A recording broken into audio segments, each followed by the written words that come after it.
Bismillahirrahmanirrahim. Assalamualaikum warahmatullahi wabarakatuh.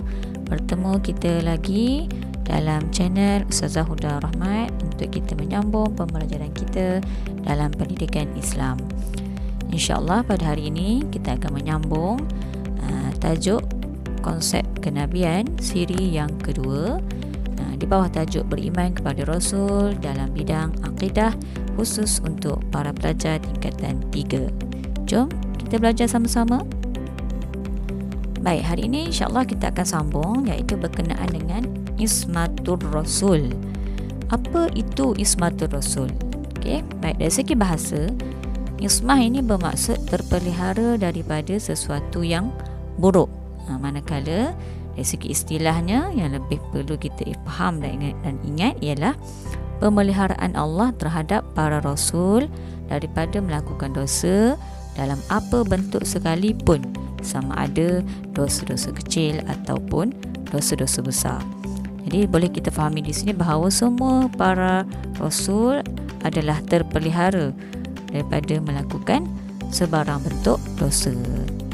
Seterusnya kita lihat pula perkara berkaitan dengan mukjizat.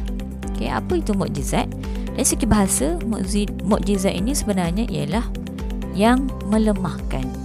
Okay, dari segi istilah, perkara-perkara luar biasa yang dikurniakan oleh Allah Subhanahu Wa Taala kepada Nabi dan Rasul, yang mana tujuannya adalah untuk membuktikan kebenaran kenabian dan kerasulan mereka.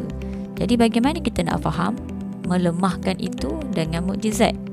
Sebenarnya mukjizat ini adalah perkara-perkara yang Allah bagi, perkara luar biasa yang Allah bagi pada Nabi dan Rasul, yang mana perkara-perkara ini akan melemahkan musuh-musuh Allah. Baik, seterusnya kita lihat jenis-jenis mukjizat. Okey, jenis mukjizat terbahagi kepada dua. Pertama, hissiyah, manakala jenis yang kedua ialah ma'nawiyah. Okey, apa itu mukjizat hissiyah? Okey, mukjizat hissiyah ialah mukjizat yang dapat dikesan dengan panca indera tetapi tidak berkekalan. Okey, itu ciri yang pertama yang perlu kita faham tentang mukjizat hissiyah. Okey, yang kedua, mukjizat hissiyah ini berlaku ketika seseorang rasul yang diberi mukjizat tersebut masih lagi hidup. Jadi dua perkara ini kita perlu ingat dan faham tentang mukjizat hissiyah. Apa pula bezanya dengan mukjizat ma'nawiyah? Okey. Baik, mukjizat ma'nawiyah ini ialah mukjizat yang boleh difahami dengan pemikiran dan pemerhatian berdasarkan ilmu. Okey. Bukan dengan sekadar dengan panca indera sahaja. Okey. Dan yang kedua pula, mukjizat ma'nawiyah ini ialah mukjizat yang kekal hingga ke hari kiamat, iaitu Al-Quran yang sentiasa membuktikan kebenaran Rasulullah SAW dan ajaran Islam. Jadi berbeza antara ma'nawiyah dan mukjizat hissiyah ni tadi. Mukjizat ma'nawiyah, mukjizat yang kekal. Sebagaimana kalau kita lihat Al-Quran, Rasulullah SAW telah lama meninggalkan kita, telah lama wafat, tapi Al-Quran kekal hingga ke kiamat, hingga ke akhir zaman. Okey, seterusnya kita lihat apa dia contoh-contoh mukjizat hissiyah.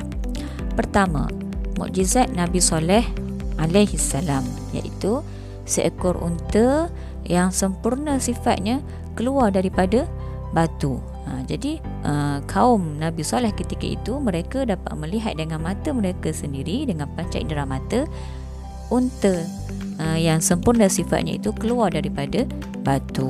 Okay, itu perkara yang pelik lah, bagaimana seekor unta boleh tiba-tiba keluar daripada celah-celah batu, sedangkan mereka tahu sebelum ni tidak ada pun kewujudan unta di situ. Itu contoh mukjizat Nabi Saleh.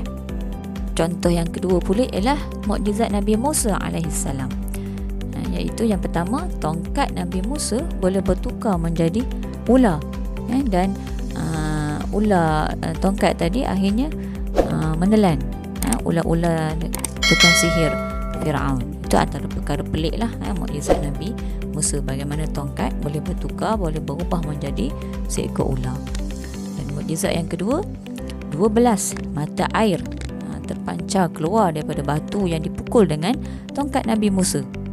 Okay.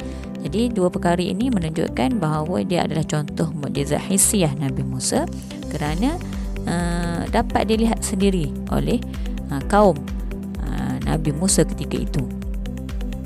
Seterusnya, contoh yang ketiga ialah mukjizat Nabi Isa alaihissalam.